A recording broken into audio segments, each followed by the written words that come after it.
नागपूरमध्ये आणि विदर्भातल्या अनेक जिल्ह्यामध्ये पूर परिस्थिती निर्माण झाली आहे। या पूर परिस्थितीवर माननीय मुख्यमंत्री देवेंद्र फडणवीस जी आणि मी स्वतः आमचं वॉर रूम आहे, महानगरपालिकेचं कलेक्टरेटचं वॉर रूम आहे, यामधून आम्ही संपूर्ण पूर परिस्थितीला मॉनिटर करतो आहे। जे नुकसान झालं त्याचे सर्वेक्षण करण्याचे आदेश माननीय मुख्यमंत्र्यांनी दिले आहे। 42 ठिकाणी बचाव कार्य जे होतं, 42 परिवाराचं ते बचाव कार्य पूर्ण केलं आहे। 42 परिवार हे पुरात अडकलेले होते, त्याचेही एनडीआरएफ आणि एसडीआरएफच्या माध्यमातून बचाव कार्य पूर्ण झालं आहे।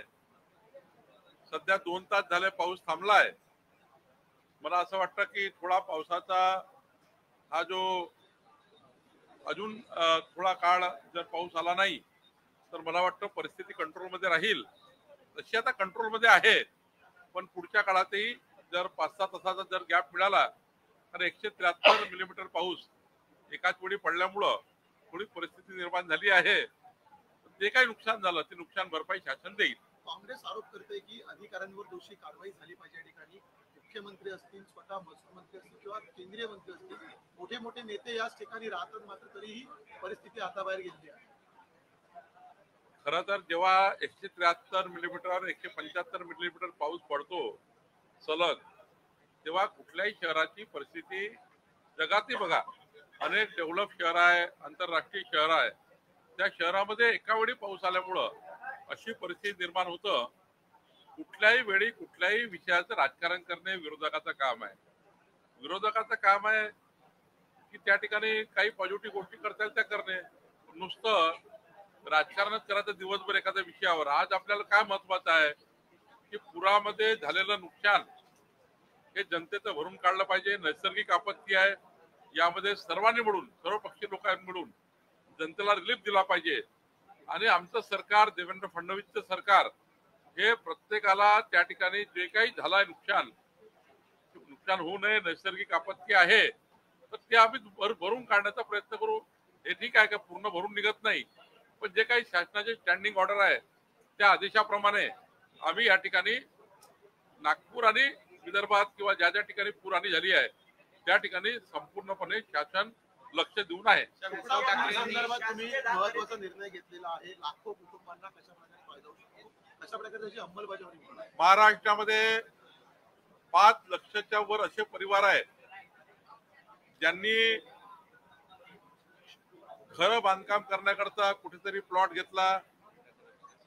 खास करून नागरिक क्षेत्रामध्ये नगरपालिका असतील, महानगरपालिका असतील, नगरपालिकेच्या आजूबाजूचे क्षेत्र असेल, महानगरपालिकेच्या आजूबाजूचे क्षेत्र असेल, पीएमआरडी असेल, एनएमआरडी असेल, ज्या डेव्हलपमेंट अथॉरिटी या ठिकाणी त्या भागामध्ये मोठ्या प्रमाणावर प्लॉटिंग झालं, काही अवैध प्लॉटिंग झालं।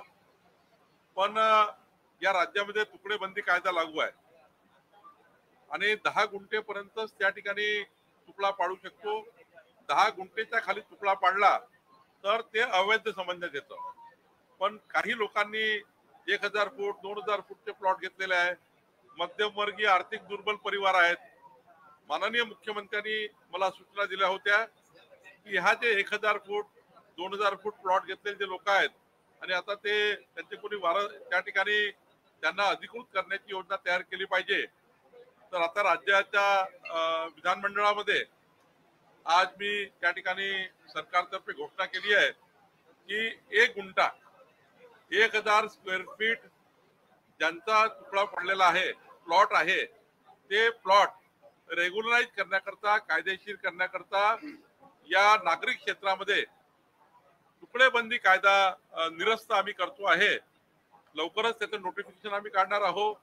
तुकडाबंदी कायद्यामध्ये सुधारणा आम्ही करणार आहोत आणि पुढच्या 15 दिवसामध्ये आमच्या एसीएस महसूल, एसीएस त्या ठिकाणी यूडी यांच्या समन्वयाने आमचे आयजीआर, जमाबंदी आयुक्त एक आम्ही या ठिकाणी समिती तयार करून तुकडेबंदी कायदा निरस्त झाल्यावरही उद्या दलालाचा सुटसुळाट होऊ नये, यामुळे दलाल त्या ठिकाणी मोठ्या प्रमाणात फायदा उचलतील.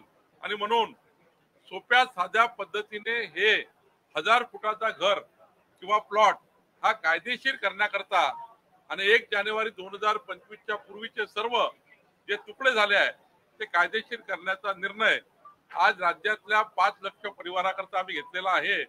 आणि ह्या आतापर्यंतच्या मागच्या 10 वर्षांची मागणी होती, तुकडेबंदी कायदा निरस्त करा, 1000 फुटाच्या वरच्या भूखंडाला रेग्युलाइज करा, कायदेशीर करून द्या, त्यांची रजिस्ट्री होत नाही. आता मात्र सर्व बंधनं त्या ठिकाणी आम्ही मुक्त करतोय. पण त्या ठिकाणी आम्हाला एक चांगली एसओपी म्हणजे असं एसओपी की ज्यातनं गरीब माणसाला हेलपाट्या माराव्या लागणार नाही, आर्थिक दुर्बल व्यक्तीला सरकारकडे त्या ठिकाणी फेरे करावे लागणार नाही किंवा सरकारी कार्यालयामध्ये फेटा मारावा लागणार नाही, असा चांगली एसओपी आम्ही करतोय. ऍडव्हान्स पोझिशन मध्ये आहेत इंगला मालक आहेत, त्यांना या योजनेचा फायदा होईल. ज्यांनी प्लॉट खरेदी केले आहे 1000 फुटाचा प्लॉट किंवा त्याच्या वरचे प्लॉट, पण ते तुकडा पडल्यामुळं त्याची रजिस्ट्री होत नाही किंवा तो कायदेशीर होत नाही, अशी खूप प्रॉपर्टीज महाराष्ट्रात आहे. पुण्यासारख्या शहरात तर 10 गुंठेमध्ये 10 लोकांनी घरं घेऊन त्या ठिकाणी अशी तुकडे बंदी केली आहे. नागपूरच्याही क्षेत्रामध्ये असं झालं आहे. त्यामुळं मुंबईत पण आहे या ठिकाणी छोटे छोटे तुकडे झालेले आहेत. पण कायदा असल्यामुळं ते तुकडेचे जे स्वामित्व आहे, सातबारा आहे, त्यांच्या 1000 फुटाचा सातबारा वेगळा होऊ शकत नाही. सर्वांना स्वामित्व मिळावं, त्यांचं सर्वांचे घर कायदेशीर व्हावे, याकरता मागच्या 10 वर्षापासून ज्या निर्णयाची वाट महाराष्ट्र वाट बघतो आहे, तो निर्णय आमच्या देवेंद्र फडणवीस सरकारने आमच्या सरकारने केला आहे आणि आज तो विधिमंडळात मी जाहीर केला आहे. याचा फायदा महाराष्ट्राच्या 5 लाख परिवाराला होणार आहे. सर, नंदुरबार सहित राज्यामध्ये अनेक ठिकाणी आदिवासींचं आमिष देऊन धर्मांतर केलं जात आहे, अनधिकृत चर्चही उभारलेले आहेत, त्या संदर्भात काही कारवाई केली? आज महाराष्ट्र विधानमंडळामध्ये या ठिकाणी एक चर्चा उपस्थित झाली. लक्षवेधीच्या माध्यमातून धुळ्याचे आमदार अनुप अग्रवाल आणि गोपीचंद पडळकरजी आणि संजय कुटेजी सर्वांनी त्या ठिकाणी सुधीर मुनगंटीवारजींनी आपल्या जवळपास 12-15 आमदारांनी विधानमंडळात मागणी केली की धर्मांतरण करण्याकरता मोठ्या प्रमाणावर आदिवासी जिल्ह्यामध्ये चर्च निर्माण झाल्या आणि त्या चर्चच्या माध्यमातून मोठ्या प्रमाणावर धर्मांतरण सुरू झालं आहे आणि वेगवेगळ्या पद्धतीचे आमिष दाखवून त्या ठिकाणी या चर्च ऍक्टिव्ह झालेल्या आहेत. शासनाने निर्णय घेतलेला आहे, ज्या अनधिकृत चर्च आहे